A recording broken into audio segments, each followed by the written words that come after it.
Vi abbiamo chiamato perché a marzo con un primo temporale è venuto giù il filo del telefono. Poi hanno mandato un incaricato che ha detto che mandavano un'impresa per sostituire il palo. Con un secondo temporale è caduto il palo di legno, non sappiamo più che santi chiamare perché non intervengono.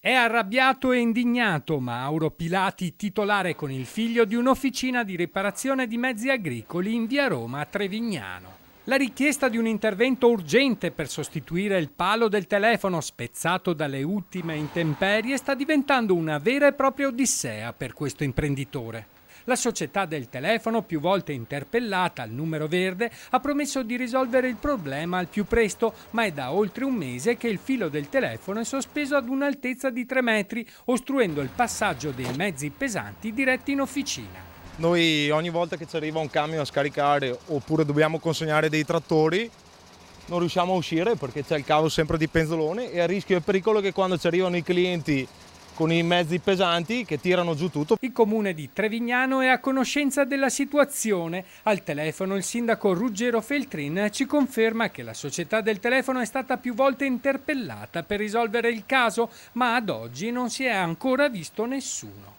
In via Roma di Trevignano, ma anche in via 4 novembre.